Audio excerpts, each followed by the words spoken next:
बड'फा गोजोरथियारि सोलायनाय मावथांखिखौ बिथा खालामनानै साइकेल हानजा सुरनाय आरो लोगोसे समाजारि सांग्रांथि मेल हाबाफारि लादों। सालाकाथि दख'रा दुलाराय बर' फरायसा आफादनि बानजायनायाव अक्ट'बर दाननि 20-21 साननायनि हाबाफारिनि गेजेरजों आमगुरि गुदि फरायसालिनिफ्राय जागायनानै सालाकाथि दख'रा एबसुनि सिङाव थानाय मोन 31 गामिफोराव बड'फा गोजोरथियारि सोलायनाय मावथांखिखौ बिथा खालामनानै साइकेल हानजा सुरनाय आरो लोगोसे समाजारि सांग्रांथि मेल हाबाफारि लादों। मख'जाथावदि बे साइकेल हानजा सुरनाय आरो लोगोसे समाजारि सांग्रांथि मेल हाबाफारिनि गेजेरजों आइजो माहारिखौ रैखाथि होनाय, लांखारजानाय आरो फानहैजानायनिफ्राय सांग्रां जाना थानाय, गावनि नख'र सिफायना गथ' गारना खारनायखौ बन्द' खालामनाय, ड्राग्स बाहायनायनिफ्राय जानगाराव थानाय, उन्दै बैसोआव हाबा जानायखौ गैया खालामनाय, देहायारि फालांगि खालामनायखौ बन्द' खालामनाय, खोमसि फोथायनायखौ फोजोबस्रांनाय, हाबा हारिमुखौ बारायहोनाय, गोग्गो सोलोंथाइ लानायाव बयखौबो बाहागो लाहोनाय आरो जौ आरो जुवाखौ जोंनि समाजनिफ्राय फोजोबस्रांनाय बेफोर थांखिखौ लानानै साननैनि हाबाफारि खुंफुंदों।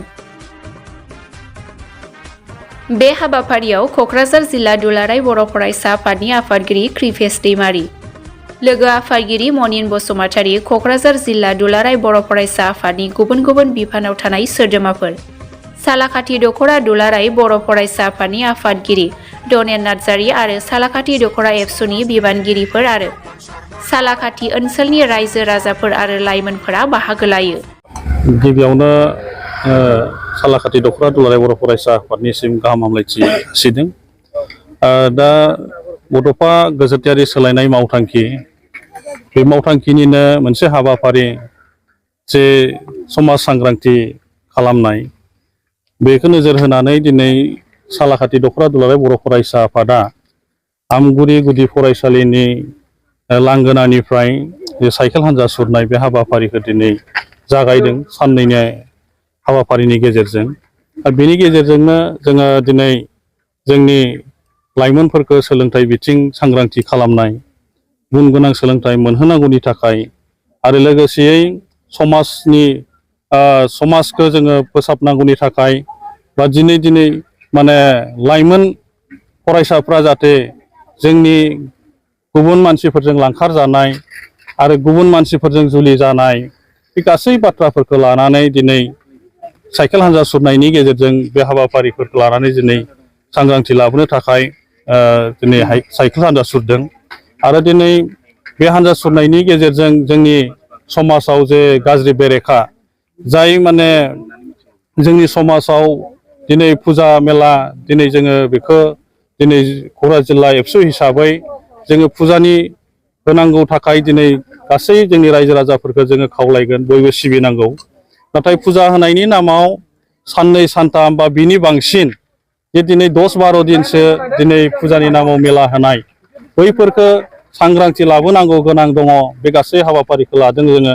दिनै जोंनि जुदि फुजानि नामाव जुदि 10-12 दिनसो फुजा होनो गोनां जायोबा, जोंनि लाइमोनफ्रा फरायनाय समाव जुदि बेवहाय फुजानि नामाव जुदि मेलायाव जुदि गफबनानै थानो गोनां जायोब्ला जोंनि फरायनाय आरो रांखावरिनि जेनिखि हालोद बेयो गोबां गाज्रि जागोन। खारन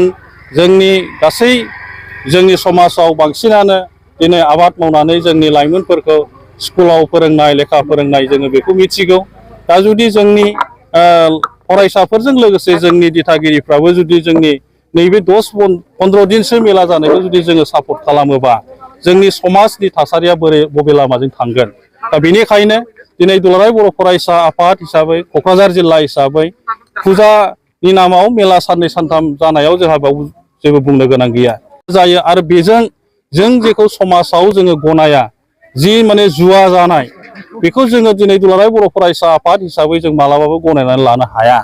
दा बेखायनो माब्लाबा जोंनि दुलाराय बर' फरायसा आफादनि बिबानगिरिफोरनि गेजेराव गोबां बेबादिनो माने कमिटिनि मानसिफोरजों गोबां आरो जाय मानसिफ्रा मेलाफोरखौ सापर्ट खालामो बिथांमोनजों मालाबा जोंनि दुलाराय बर' फरायसा आफादनि बिबानगिरिफोरजों माने सोंखारिलायनाय बेबायदि बाथ्राफ्रा सोलिबोबाय थादों। बेखायनो जोंनि गिबियावनो सांग्रांथिया जोंनि फरायसा, जोंनि समाज सिबियारि, जोंनि दिथागिरिफोर जों गिबियावनो जाग्रोनांगोन।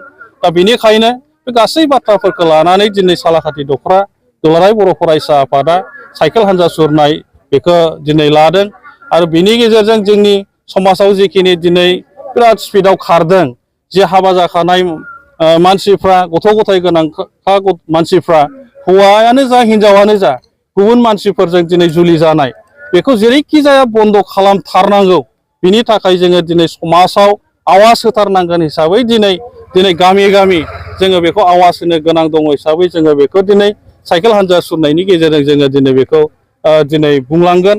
आरो बेखायनो दिनै जाहाथे जोंनि न'खरनि समाजाव जाहाथे जोंनि गेजेराव जाहाथे रायजो जानायाव जेबो जेंना जाया, जाहाथे जोङो बयबो न'खराव मोजां मोनसे थासारि फैयो बेखौनो लानानै दिनै जोङो खावलायगोन।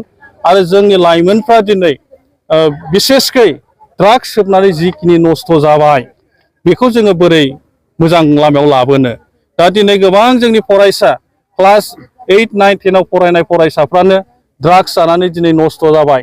दा बेखौ जोङो जुदि मोजां खालामनांगौ जायोबा बेखौ गुबुन जायगानिफ्राय फैनानै बेखौ मोजां खालामफैनाय नङा।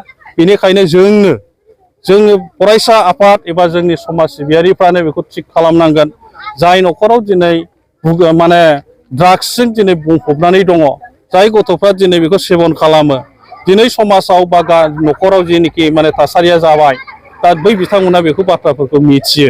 दा बेखायनो दिनै जोङो समाजाव जोंनि सांग्रां लाबोनांगौनि थाखाय फारफ्रोमबो बिथिङाव थिग खालामनांगौनि थाखाय दिनै दुलाराय बर' फरायसा आफादनि थांखि बायदि सालाकाथि दख'रा दुलाराय बर' फरायसा आफादा बे हाबाफारिखौ माने खुंफुंदों। गोजोन्थों।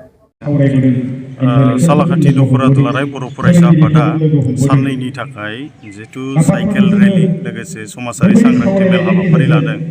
बेनि मेन उद्देश्यआ जाहैबाय बड'फा गोजोरथियारि सोलायनाय मावथांखिखौ बिथा खालामनानै जोङो गोबां रोखोम हाबाफारि लानाय जादों। दिनै एबसुनिनो बे मोनसे मिशन जे दुलाराय बर' फरायसा आफादा गोबां समनिफ्राय जोङो बे मिशनखौ लानानै गोबांथार रोखोमनि हाबाफारि मावबोदों। दिनै सालाकाथि दख'रायाहाय बे मिशननि गेजेरजों गंफ्रोमबो बर' गामिफ्राव हाबनानै साइकेलजों हान्जा सुरनायजों लोगोसे जों समाजारि सांग्रांथि मेल हाबाफारि लादों।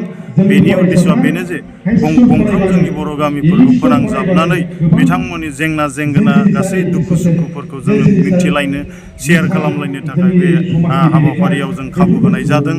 आरो जोङो आसा फारिदों जों बेनि गेजेरजों जोंनि माखासे उन्दुसोना थानाय जोंनि बर' फिसाफ्रा जेन' मोनसे जांख्रिखाङो, जेन' जावरिखाङो। मानोना जोङो एबसुनि मोनसे जारिमिनाव, बर' हारिनि मोनसे जारिमिनाव जों बेखौनो नुदों जे बर'आ जेब्लानो जांख्रिखांदों अब्लासो जों माबा नङा माबा दावगाबोनो हादों। आरो जेब्लानो जों उन्दुसोना थादों जोङो गुबुनजों गादब जादों, नासयजादों आरो माबा नङा माबा खोमानो गोनां जादों। बेनिखायनो जोंनि बर' माहारिनि गुबैथार थांनायनि गुदियावनो दङ जोङो जांख्रिखांनायजोंसो जोंनि बर' हारिया थांनानै थादोंखाय दिनै एबसुआ एगेन जोङो मोनसे साइकेल रेलिनि गेजेरजों फोजाखांदों जे जोंनि गथ'फ्रा मोजांथार मोनसे लेखा फरायनांगौ, गुन गोनां सोलोंथाइ लानांगौ, जोंनि फरायसालियाव फोरोंगिरिफ्रा मोजाङै फोरोंनांगौ, जोंनि गामिफ्राव समाज बेबस्थाया मोजां जानांगौ, धोरोम सिबिनायफ्रा जोङो मोजाङै जानांगौ, आखल आखु दानायफ्रा मोजाङै जानांगौ। जों बे गासै बिथिंखौ लानानै जों सावरायनाय जादों। जोंनि गथ' गथायफ्रा जेन' ड्राग्स जानायनिफ्राय गोजानाव थायो। जों ड्राग्स जानायखौ जों जे मुगैयो, समाजा जे मुगैयो, जों बेखौ जोंनि गथ'फोरजों दिनै सावरायलांनायनि मोनसे खाबुखौ खालामनाय जादों। आरो बेजों लोगोसे जों नुनो मोन्दों आथिखालावहाय जोंना गथ' गथाय थाखानानै सोरबा हौवाया गावनि गथ'खौ गारना बिसिखौ गारना खारनाय, सोरबा बिमाया सोरबा गावनि फिसायखौ गारना खारनाय। दा बेबायदि मोनसे जोंनि थासारि, गुलाय गुजाय थासारिया जोंनि समाजाव दा जागासिनो थानायखौ जों मालाबाबो जों गनायनो हाया। मानोना नोंथाङा जायजोंखि थांथों, नाथाय जोंनि गथ'फ्रा नोंथांमोननि थाखाय जाहाथे सिदलि बिदलि जाया, गावनि फरायनाय फारसे गावनि फरायनाया आद्रा जाना थाया, जों बे गासै बिथिंखौ लानानै बर' समाजावहाय मोनसे नङा मोनसे जोङो सोलायनांगौ, गुस्लायनांगौ। आरो जोङो बेफोरखौ गासै जेंनाफोरखौ सोदांनो थाखाय नैबे बड'फा गोजोरथियारि सोलायनाय मावथांखिनि गेजेरजों मोनसे टटेल रिभलिउसन जों जांख्रिखांनाय लाबोदों। आरो बिनि उद्देश्यआनो बेनो जे जोङो गासै बर' गामिफ्रा जेन' मोनसे फिन खेबसे जोङो जांख्रिखाङो, जोङो समाज बेबस्थाफ्रा जेन' थिग जाफिनो, जोङो सोरबा जोंनि गामिनि गावबुराफोरखौ मोनसे सनमान होफिनलायनाय, गावनि गेदेरफोरखौ सनमान होफिनलायनाय बे बेबस्थाया जेन' जाफिनो, बेखौनो उद्देश्य लानानै जोङो सालाकाथि दख'रा दुलाराय बर' फरायसा आफादा दिनैनिफ्राय जागायनानै गाबोनसिम साननैनि हाबाफारिनि गेजेरजों गासै जोंनि ओनसोलाव थानाय आन्सलिकनि दख'रानि सिङाव थानाय बर' गामिफोरखौ जोङो हाबजोबनानै जों सावरायनायनि मोनसे थिरांथा थि खालामनाय जादों।